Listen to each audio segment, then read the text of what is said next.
at week 5 now in the nutrition program. Hopefully everything's going well so far. So this week we're going to be working on mainly eating whole foods at every meal all day long for the week. This is probably the more vague of the habits that we're asking you to do right now. And the reason for that is it's, how do you really identify what is and what is not a whole food? It's not really a black and white issue. Sometimes it's more of a judgment call. Like, you can make sauces and dressings just out of whole foods.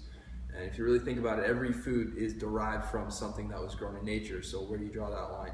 But we're still going to move forward and try to figure this out because I still think there's a lot of value to this. Hopefully, if you're still doing all of the habits that we've laid out so far, so we're working on beverages, protein, vegetables, eliminating sugar from the diet, which we did last week, there shouldn't be a whole lot left over. I mean, if you really think about anything with processed sugars in it, you're really going to be left with mostly whole foods. So you're talking fruits and vegetables, meats, beans, nuts, dairy, and that's kind of it. So I mean, hopefully if the message has gone through and you guys are really doing a good job with that, this should be relatively simple, but hopefully we just maybe give you a different way to think about the meals that you compose.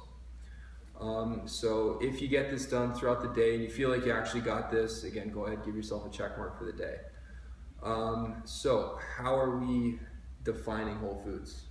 Yeah, so a way to define a whole food is things that are natural, so coming from nature, so in their natural state. So we're thinking good examples that we have are potatoes and peanut butter. So potatoes come in many different forms: French fries, potato chips, or the actual potato that you buy on the outside the grocery store.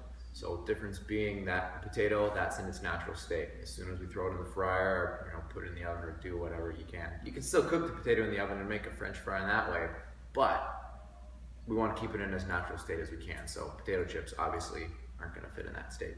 The peanut butter example is another really good one that we like because it comes in many different forms. So there's the natural peanut butter, you can flip it around and 100% roasted peanuts, and that's all that's in it. Versus some of the craft options, or Jiffy or Jif or whatever the other peanut butter brands are. They've got a whole list of ingredients that you can't spell out, and typically what those ingredients are just a fancy way of saying preservatives and not peanuts. So peanuts coming from the earth, they don't grow on trees, I guess, so I guess they come from. There's a peanut plant?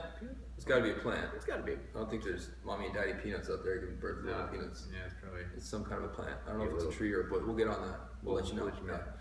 Anyway, so the peanuts that's coming from the natural source, whereas when we add a whole bunch of junk to it, that's where we stay away from get away from its natural state. So we want to go with a natural peanut butter, not with the one that has all the preservatives and additives into it. Exactly. So that's not to say that prepackaged things or canned items aren't okay. So there are some things you can get in can, like tuna is a good example. It comes in, it's tuna and water. That's natural, water's natural, tuna's natural. So there are options that you can go for that still do fall within the natural state. So what we like to say is we flip you around, check the package, ignore the nutritional information, just look at what the actual ingredients are and see if there's something there that looks unfamiliar or that looks unnatural. Most things with the letter X don't come from a natural source. So that's one way that I like to think of it when I look at the ingredients list. Cool. So why are we doing this?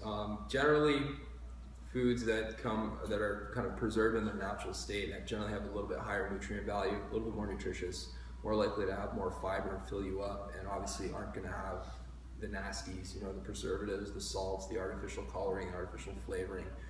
So it should taste better, should be a little bit healthier for you, fill you up, and just kind of make life a little bit easier. So if you guys got questions, please post them to the Facebook group. We want to see what you guys are kind of using and taking away and actually doing with your meals. We're going to try to do the same thing this week. And other than that, I think that's it.